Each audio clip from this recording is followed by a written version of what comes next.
ഞെട്ടിക്കുന്ന ചില വിവരങ്ങളായിരിക്കും ഒരുപക്ഷെ കേരളത്തിലെ ജനങ്ങളുടെ മുന്നിൽ ഇന്നല്ലെങ്കിൽ നാളെ എത്താൻ പോകും. പത്മകുമാർ നടത്തിയ വിദേശ യാത്രകളെക്കുറിച്ചാണ്. അദ്ദേഹം വിദേശത്ത് എന്തിനാണ് പോയത്? ഉണ്ണികൃഷ്ണൻ പോറ്റിയും പത്മകുമാറും ഒന്നിച്ചാണ് യാത്ര ചെയ്തെങ്കിൽ ആ യാത്രയുടെ ലക്ഷ്യമെന്താണ്? കേരളം വിട്ട് വിദേശ രാജ്യങ്ങളിലേക്ക് കൂടി വ്യാപിക്കുകയും അദ്ദേഹം സമ്പാദിച്ച സ്വത്തുക്കളെക്കുറിച്ച് ആവശ്യമായ വിവരങ്ങൾ അല്ലെങ്കിൽ രേഖകൾ കിട്ടിയതായി പറയുന്നു. വാസുവിന്റെ സ്വത്തുക്കളെക്കുറിച്ച് അന്വേഷിക്കണ്ടേ? പത്മകുമാറിനോടൊപ്പം 2 മെമ്പർമാരുണ്ടായിരുന്നു, ശ്രീ ശങ്കർദാസും ശ്രീ വിജയകുമാറും. അവർക്ക് ഇക്കാര്യത്തിലുള്ള ഇൻവോൾവ്മെന്റിനെ കുറിച്ച് അന്വേഷിക്കണ്ടേ? മുരാരി ബാബുവിന്റെ വരുമാനത്തെക്കുറിച്ചും അദ്ദേഹത്തിന്റെ ധനത്തെക്കുറിച്ചും അന്വേഷിക്കണ്ടേ? അങ്ങനെ ഉണ്ണികൃഷ്ണൻ പോറ്റി ജയറാമിന്റെ വീട്ടിലെ പൂജാമുറിയിലെത്തി. ഇത് ജയറാമിനെ വല്ലാത്തൊരു കുരുക്കിലെത്തിച്ചിരിക്കുകയാണ്. അവിടെ കള്ളപ്പണത്തിന്റെ ഇടപാടുകൾ എന്തെങ്കിലും നടന്നു. ശബരിമല അയ്യപ്പന്റെ പൊതിഞ്ഞിരുന്ന സ്വർണ്ണപ്പാളിയിൽ നിന്ന് ലോക്കറ്റ് ഉണ്ടാക്കി കൊടുത്തു എന്ന് പറഞ്ഞാൽ അയ്യപ്പന്റെ ചിത്രമുള്ള ലോക്കറ്റിന് പോലും വൻ ഡിമാൻഡാണ്. 1 പവന് 100 പവന്റെ വിലയാണ് അത്തരം ലോക്കറ്റുകൾക്ക് ഉണ്ടാകുന്നത്. സ്വർണം ജയറാം വാങ്ങിയിട്ടുണ്ടെങ്കിൽ സംശയിക്കേണ്ട കാര്യമില്ല, ജയറാം കേസിലെ പ്രതിയായിട്ട് മാറും. കൈവിലങ്ങ് വെച്ച് കോടതിയിൽ ഹാജരാക്കി എന്ന് പറഞ്ഞാൽ കൈവിലങ്ങ് വാസുവിന് മാത്രമല്ല, നിങ്ങൾക്കും ഈ കൈവിലങ്ങ് വരാനുള്ള, നിങ്ങളുടെ കൈകളിലും ഈ കൈവിലങ്ങ് വീഴാനുള്ള സാധ്യത വളരെയേറെ ഉണ്ട്. അതുകൊണ്ട് എനിക്കൊരു കാര്യമേ പറയാനുള്ളൂ.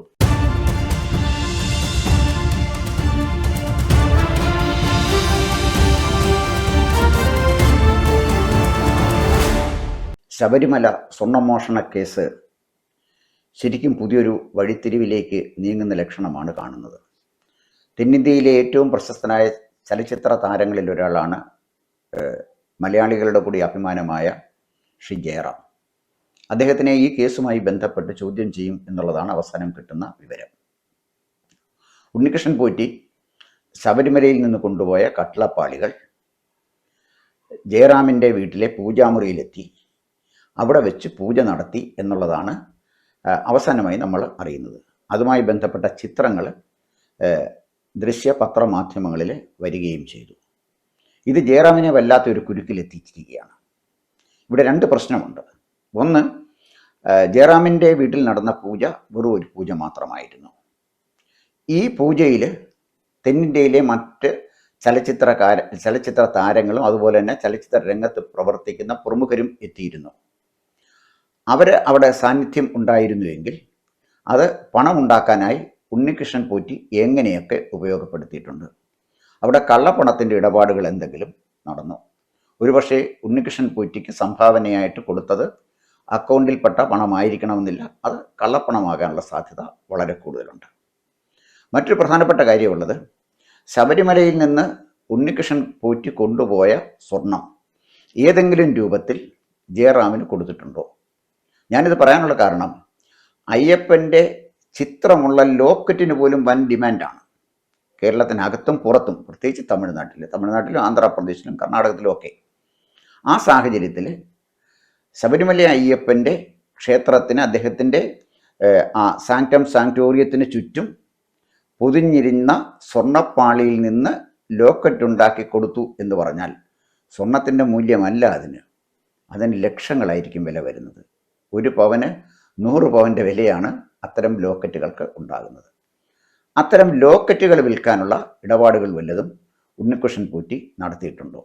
ഉണ്ണികൃഷ്ണൻ പോറ്റിയുടെ ചരിത്രം അറിയുന്ന ആളുകൾക്ക് എന്ത് തിരിമറിയും ചെയ്യുന്നവനാണ് ഉണ്ണികൃഷ്ണൻ പോറ്റി എന്ന് വളരെ വ്യക്തമാണ്. അപ്പോൾ ശബരിമലയിൽ കൊണ്ടുപോയ സ്വർണത്തിൻ്റെ തൂക്കം വെച്ച്, അളവ് വെച്ച് നമുക്ക് ഈ കേസിൻ്റെ വ്യാപ്തി അളക്കാൻ കഴിയില്ല എന്നുള്ളതാണ് യാഥാർത്ഥ്യം. അതാണ് ഞാൻ സൂചിപ്പിച്ചത്. ശബരിമല ക്ഷേത്രത്തിന് അകത്തുണ്ടായിരുന്ന, ശബരിമല അയ്യപ്പൻ്റെ വിഗ്രഹത്തിന് തൊട്ട് ചേർന്ന് നിന്നിരുന്ന ദ്വാരപാലക ശില്പത്തിലെയോ കട്ടിളപ്പടിയിലെയോ സ്വർണം കൊണ്ട് എന്തെങ്കിലും ലോക്കറ്റോ മോതിരമോ ഒക്കെ ഉണ്ടാക്കി കൊടുത്താൽ അത് വലിയ വിലയിൽ വിൽക്കാൻ പറ്റും. അതിനുള്ള ശ്രമം നടന്നിട്ടുണ്ടോ എന്ന് തീർച്ചയായിട്ടും അന്വേഷിക്കേണ്ട ഒരു കാര്യമാണ്. സ്വർണം ജയറാം വാങ്ങിയിട്ടുണ്ടെങ്കിൽ സംശയിക്കേണ്ട കാര്യമില്ല, ജയറാം കേസിലെ പ്രതിയായിട്ട് മാറും. കാരണം മോഷണം മുതൽ വാങ്ങിയ ഒരാളും കേസിൽ പ്രതിയായി മാറും എന്നുള്ളതാണ് വാസ്തവം. എന്തായാലും ശരി, ജയറാം കൂടി ഈ കേസിൽ ഉൾപ്പെട്ടതോടുകൂടി ശബരിമല സ്വർണ്ണമോഷണ കേസിന് ഒരു പുതിയ മാനം കൈവന്നിരിക്കുകയാണ്. കാരണം ഇതുവരെ സാധാരണ രാഷ്ട്രീയക്കാരും ഉദ്യോഗസ്ഥന്മാരും മാത്രമാണ് ഉണ്ടായിരുന്നത് എങ്കിൽ ജയറാമിൻ്റെ വരവോടുകൂടി ഒരു സെലിബ്രിറ്റിയുടെ പങ്കാളിത്തവും ഇതിലേക്കാകുകയാണ്. പ്രത്യേകിച്ച് തെന്നിന്ത്യയിലൊക്കെ അറിയപ്പെടുന്ന ഒരു അഭിനേതാവ് എന്ന നിലയിൽ വ്യാപകമായ അന്വേഷണങ്ങൾക്കും പ്രചരണത്തിനും ഒക്കെ വഴിതെളിക്കുന്ന ഒന്നായിരിക്കും ജയറാമിൻ്റെ ഈ കേസുമായി ബന്ധപ്പെട്ട ഇടപെടൽ. ഒരുപക്ഷെ ജയറാം നിരപരാധിയായിരിക്കും. ശബരിമല ക്ഷേത്രത്തിലെ കട്ടിളപ്പാളി, അതല്ലെങ്കിൽ ക്ഷേത്രത്തിൻ്റെ ദ്വാരപാലകൻ്റെ പൊതിഞ്ഞ സ്വർണ്ണ പാളികൾ, അത് വീട്ടിലെ പൂജാമുറിയിലെത്തി പൂജിച്ച ശേഷം തിരിച്ചു കൊടുത്ത് അയച്ചു കാണുമായിരിക്കും ഒരുപക്ഷെ അദ്ദേഹം നിഷ്കളങ്കനായിരിക്കും. അതല്ലെങ്കിൽ അദ്ദേഹം ബോധപൂർവമല്ലാതെ ഇതുമായി ബന്ധപ്പെട്ട് ഏതെങ്കിലും കുരുക്കിൽ ചെന്ന് ചാടിയിട്ടുണ്ടാകാനുള്ള സാധ്യതയും നമുക്ക് തള്ളിക്കളയാൻ പറ്റില്ല. അതാണ് ഞാൻ പറഞ്ഞത്. ഈ സ്വർണവുമായി ബന്ധപ്പെട്ട് എന്തെങ്കിലും ഇടപാടുകൾ അദ്ദേഹം വാങ്ങി വെച്ചിട്ടുണ്ടെങ്കിൽ അതിനാണ് അദ്ദേഹം വലിയ വില കൊടുക്കേണ്ടി വരുന്നത്. മറ്റൊരു പ്രധാനപ്പെട്ട ഒരു കാര്യമുള്ളത്, ഉണ്ണികൃഷ്ണൻ പോറ്റി ഇതുമായിട്ട് നടത്തുന്ന ഇടപാടുകളെ സംബന്ധിച്ച് ബഹുമാനപ്പെട്ട ഹൈക്കോടതി ഒരു കാര്യം സൂചിപ്പിച്ചു. സുഭാഷ് കപൂറിനെ പോലെയുള്ള വിഗ്രഹമോഷ്ടാക്കൾ, അയാളൊരാളല്ല, വേറെ പലരുമുണ്ട് വിഗ്രഹമോഷ്ടാക്കൾ, അത്തരം വിഗ്രഹ വ്യാപാരികൾ, മോഷ്ടാക്കളല്ല വ്യാപാരികൾ, ഇങ്ങനെ കേരളത്തിലെ അല്ലെങ്കിൽ ഇന്ത്യയിലെ പ്രമുഖ ക്ഷേത്രങ്ങളിൽ നിന്ന് തട്ടിയെടുക്കുന്ന വിഗ്രഹങ്ങൾ വിദേശ രാജ്യങ്ങളിൽ കൊണ്ടുപോയി വിൽക്കുന്നവരുണ്ട്. അതിന് സ്വദേശത്തും നല്ല ഡിമാൻഡുണ്ട്. അത്തരം ആളുകൾ ആരെങ്കിലും ഈ കേസിൽ ഇടപെട്ടിട്ടുണ്ടോ? ഇത് വലിയ വഴിത്തിരിവിലേക്കാണ് ഈ കാര്യങ്ങൾ നീങ്ങുന്നത്. ഒപ്പം ഞാൻ മനസ്സിലാക്കിയിടത്തോളം ഇപ്പോൾ പോലീസ് അന്വേഷിച്ചു കൊണ്ടിരിക്കുന്നത് രണ്ട് പ്രധാനപ്പെട്ട കാര്യങ്ങളിലൊന്ന് പത്മകുമാർ നടത്തിയ വിദേശ യാത്രകളെക്കുറിച്ചാണ്. അദ്ദേഹം വിദേശത്ത് എന്തിനാണ് പോയത്? കാഴ്ചകൾ കാണാനാണ് പോകുന്നതെങ്കിൽ, ഒരു ടൂറിസ്റ്റ് വിസയിലാണ് അദ്ദേഹം പോകുന്നതെങ്കിൽ തീർച്ചയായിട്ടും ഇപ്പോൾ എല്ലാവരും പോകുന്നുണ്ട്, അദ്ദേഹത്തിന് പോകാവുന്ന കാര്യമുള്ളൂ. മറിച്ച് ഉണ്ണികൃഷ്ണൻ പോറ്റിയും പത്മകുമാറും ഒന്നിച്ചാണ് യാത്ര ചെയ്തെങ്കിൽ ആ യാത്രയുടെ ലക്ഷ്യമെന്താണ്? ആ യാത്രയ്ക്ക് സ്പോൺസർ ചെയ്ത ആരെങ്കിലും ഉണ്ടായിരുന്നോ? ആ സ്പോൺസർമാർക്ക് ഈ യാത്രയിൽ എന്ത് താല്പര്യമാണ് ഉണ്ടായിരുന്നത്? ഇങ്ങനെ അന്വേഷണത്തിൻ്റെ വ്യാപ്തി കേരളം വിട്ട് വിദേശ രാജ്യങ്ങളിലേക്ക് കൂടി വ്യാപിക്കുകയും വിദേശ രാജ്യത്ത് താമസിക്കുന്ന ആളുകളിൽ ഈ അന്വേഷണം എത്തിച്ചേരുകയും ചെയ്യുമ്പോൾ ശബരിമല മോഷണ കേസിന് ഒരു അന്താരാഷ്ട്ര വ്യാപ്തിയായിരിക്കും കൈവരുന്നത്. അതുപോലെ തന്നെ മറ്റൊരു വളരെ പ്രധാനപ്പെട്ട ഒരു പ്രശ്നം, പത്മകുമാറിൻ്റെ വീട് പോലീസ് പരിശോധിച്ചു, റെയ്ഡ് ചെയ്തു. അവിടെ നിന്ന് വളരെ വിലപ്പെട്ട രേഖകൾ കിട്ടിയതായി പറയുന്നു. അദ്ദേഹം സമ്പാദിച്ച സ്വത്തുക്കളെക്കുറിച്ച് ആവശ്യമായ വിവരങ്ങൾ അല്ലെങ്കിൽ രേഖകൾ കിട്ടിയതായി പറയുന്നു. അങ്ങനെ വരികയാണെങ്കിൽ അത് പത്മകുമാറിൻ്റെ സ്വത്തുക്കളിൽ മാത്രമായി ഒതുങ്ങി നിൽക്കുമോ? വാസുവിൻ്റെ സ്വത്തുക്കളെക്കുറിച്ച് അന്വേഷിക്കണ്ടേ? പത്മകുമാറിനോടൊപ്പം 2 മെമ്പർമാരുണ്ടായിരുന്നു, ശ്രീ ശങ്കർദാസും ശ്രീ വിജയകുമാറും. അവർക്ക് ഇക്കാര്യത്തിലുള്ള ഇൻവോൾവ്മെൻറ്റിനെ കുറിച്ച് അന്വേഷിക്കണ്ടേ? മുരാരി ബാബുവിൻ്റെ വരുമാനത്തെക്കുറിച്ചും അദ്ദേഹത്തിൻ്റെ ധനത്തെക്കുറിച്ചും അന്വേഷിക്കണ്ടേ? അങ്ങനെ ഈ കേസുമായി ബന്ധപ്പെട്ട് പോലീസ് അറസ്റ്റ് ചെയ്ത മുഴുവൻ ആളുകളുടെയും വരുമാന സ്രോതസ്സും സമ്പാദ്യവും തീർച്ചയായിട്ടും അന്വേഷണ വിധേയമാക്കേണ്ടതാണ്. അങ്ങനെ വരുമ്പോൾ ശബരിമല കൊള്ളയടിച്ച കള്ളന്മാരുടെ സ്വത്തുക്കളടക്കമുള്ള വലിയൊരു കാര്യമായിരിക്കും, ഞെട്ടിക്കുന്ന ചില വിവരങ്ങളായിരിക്കും ഒരുപക്ഷെ കേരളത്തിലെ ജനങ്ങളുടെ മുന്നിൽ ഇന്നല്ലെങ്കിൽ നാളെ എത്താൻ പോകുന്നത്. ശ്രീ പത്മകുമാറിനോടൊപ്പം ഉണ്ടായിരുന്ന 2 മെമ്പർമാർ, ശ്രീ വിജയകുമാറും ശ്രീ ശങ്കർദാസും പറയുന്നത് തങ്ങൾക്ക് ഇക്കാര്യത്തിൽ ഉത്തരവാദിത്തമില്ല, പത്മകുമാർ എഴുതി ചേർത്തതാണ് ഈ മിനിറ്റ്സിലെ ഈ വസ്തുതകളൊക്കെ എന്ന്. അത് കൃത്യമായി തൊടാതെ വിഴുങ്ങാൻ പറ്റുന്ന ഒരു ആർഗ്യുമെൻ്റ് അല്ല ആ പറയുന്നത്. കാരണം അവർക്ക് വിയോജനക്കുറിപ്പ് എഴുതാനുള്ള എല്ലാ സ്പേസും അവിടെ ഉണ്ട്. പത്മകുമാരെടുത്ത തീരുമാനത്തോടെ ഞങ്ങൾ വിയോജിക്കുന്നു എന്ന് പറഞ്ഞാൽ അതും രേഖപ്പെടുത്താവുന്നതാണ്. അങ്ങനെയൊന്നും ഉണ്ടായിട്ടില്ല.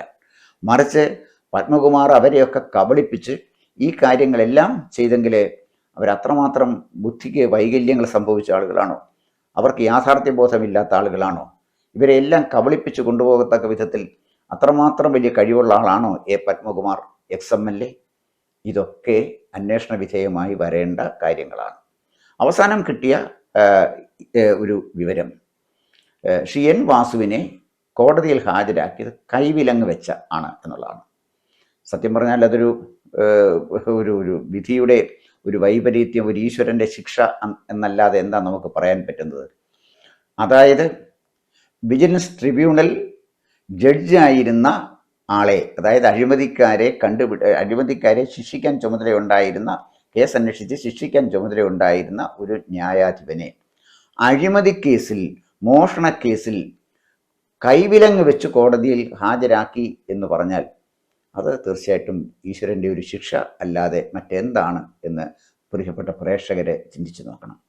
ഇവിടെ വാസു അടക്കമുള്ള ഇന്ന് ഈ മോഷണ കേസിൽ പ്രതികളായ ആളുകളെ, ഇന്നലെ വരെ നടന്ന മോഷണ കേസിൽ പ്രതികളായിട്ടുള്ള ആളുകളെ, നാളെ നടക്കാൻ പോകുന്ന മോഷണ കേസുകളിൽ പ്രതികളാകാൻ കാത്തിരിക്കുന്ന ആളുകൾ, ഇവരൊക്കെ ഒരു കാര്യം മനസ്സിലാക്കേണ്ടത്, വാൽമീകി രാമായണത്തിൽ രത്നാകരൻ എന്ന കാട്ടാളൻ, അദ്ദേഹം പിന്നീട് വാൽമീകിയായിട്ട് മാറുകയായിരുന്നല്ലോ, അദ്ദേഹം മോഷണ മുതലുമായി ഈ കൊള്ളയുടെ ഉത്തരവാദിത്വം നിങ്ങളോട് ഏറ്റെടുക്കാമോ എന്ന് ചോദിച്ച് അദ്ദേഹത്തിൻ്റെ ഭാര്യയോട് ചോദിച്ചപ്പോൾ നിരക്ഷരയായ വാൽമീകിയുടെ ഭാര്യ, അല്ലെങ്കിൽ രത്നാകരൻ എന്ന കള്ളൻ്റെ ഭാര്യ പറഞ്ഞൊരു കാര്യമുണ്ട്, താൻ നിരന്തരം ചെയ്യുന്ന കർമ്മങ്ങൾ താൻ അനുഭവിച്ചിടുകന്നേ വരൂ. അതായത് ശബരിമല സ്ത്രീ പ്രവേശനമടക്കം ശബരിമല ക്ഷേത്രം കൊള്ളയടിക്കാൻ കൂട്ടുനിന്നു. അതിൻ്റെ അടിസ്ഥാനത്തിലാണ്, കൂട്ടുനിന്നു എന്ന ആരോപണത്തിൻ്റെ അടിസ്ഥാനത്തിലാണ് എൻ വാസുവിനെ അറസ്റ്റ് ചെയ്തത്. കൈവിലങ്ങ് വെച്ച് ഒരു വിജിലൻസ് ട്രിബ്യൂണലിൻ്റെ ജഡ്ജിയെ കോടതിയിൽ ഹാജരാക്കി എന്ന് പറയുമ്പോൾ അത് ദൈവശിക്ഷ അല്ലാതെ മറ്റെന്താണ് എന്ന് നമുക്കൊരു മിനിറ്റ് ആലോചിക്കാൻ കഴിയുന്ന ഒരു കാര്യമേ ഉള്ളൂ. അതുകൊണ്ട് ഈശ്വരനെ മറന്ന് നേരം വെളുക്കുന്നവരെ വരെ മോഷ്ടിക്കുന്നവർ എപ്പോഴെങ്കിലും നേരം വെളുക്കും എന്നറിഞ്ഞ് മോഷണം നിർത്തിയില്ലെങ്കിൽ ഉണ്ടാകുന്ന അപകടത്തിലേക്ക് കൂടിയാണ് ഇത് വിരൽ ചൂണ്ടുന്നത്. ഇപ്പോൾ പോലീസ് വിലങ്ങ് വെച്ച പോലീസ് ഉദ്യോഗസ്ഥന്മാർക്കെതിരെ അന്വേഷണം നടത്തും എന്ന് സർക്കാർ തീരുമാനിച്ചിട്ടുണ്ട്, അല്ലെങ്കിൽ ആലോചിക്കുന്നു എന്ന് പറയും.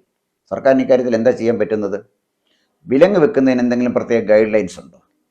VIP മോഷണ കേസിൽ പ്രതിയായാൽ അവരെ വിലങ്ങ് വയ്ക്കാൻ പാടില്ല എന്ന് നമ്മുടെ ക്രിമിനൽ നടപടിക്രമങ്ങളിലോ ക്രിമിനൽ നിയമത്തിലോ എന്തെങ്കിലും പറയുന്നുണ്ടോ? വാസുവിന് എന്ത് പ്രത്യേക പരിരക്ഷയാണ് വിലങ്ങ് വെക്കിൽ നിന്നും പ്രത്യേകിച്ച് അദ്ദേഹത്തിനുള്ളത്? അപ്പോൾ ഏത് പ്രതിയും വിലങ്ങ് വയ്ക്കാൻ പറ്റുമെങ്കിൽ വാസുവിനെയും വിലങ്ങ് വെക്കാൻ പറ്റും. വാസു VIP ആയിരിക്കാം, ഭരിക്കുന്ന ആളുകൾക്ക് ആവശ്യമുള്ള ആളായിരിക്കാം, അല്ലെങ്കിൽ അവർക്ക് താല്പര്യമുള്ള ആളായിരിക്കാം. പക്ഷെ അതുകൊണ്ട് വിലങ്ങ് വെച്ച പോലീസ് ഉദ്യോഗസ്ഥനെ എന്തെങ്കിലും ചെയ്യാം അല്ലെങ്കിൽ നടപടിയെടുക്കാം എന്ന് പറഞ്ഞാൽ ആ നടപടിക്ക് ഒരു സാധ്യതയും ഉണ്ട് എന്നെനിക്ക് തോന്നുന്നില്ല. കാരണം വിലങ്ങ് വയ്ക്കുന്നതിനെ കുറിച്ച് സംബന്ധിച്ച് വ്യക്തമായ മാർഗരേഖകളൊന്നും നിലവിലില്ല. ഉള്ള ധാരണ അനുസരിച്ചൊക്കെ തന്നെയാണ് വിലങ്ങ് വെച്ചത്. വിലങ്ങ് വെച്ചത് ശരിയോ തെറ്റോ എന്നുള്ളത് രണ്ടാമത്തെ കാര്യം. വിലങ്ങ് വെച്ചത് ശരിയായാലും ശരി, അതല്ലെങ്കിൽ തെറ്റായാലും ശരി, ഇതൊരു വിധിയാണ് എന്ന കാര്യത്തിൽ എനിക്ക് യാതൊരു സംശയവുമില്ല. എന്തായാലും ശബരിമല കേസുമായി ബന്ധപ്പെട്ട് ഈ വാർത്തകൾ വായിക്കുമ്പോൾ ഒരു കാര്യം വളരെ വ്യക്തമാണ്. ചിലരെ ചതിച്ചു. അതായത് ചിലർ ചതിക്കപ്പെട്ടു, ചിലർ ചതിച്ചു. കൂടുതൽ വാർത്തകളും വിശേഷങ്ങളും നേരിട്ട് ലഭിക്കാൻ ജനങ്ങളിൽ നിന്ന് ജനങ്ങളിലേക്ക് ജനഭൂമി ന്യൂസ് സബ്സ്ക്രൈബ് ചെയ്യൂ. ബെൽ ബട്ടൺ അമർത്താനും മറക്കരുത്.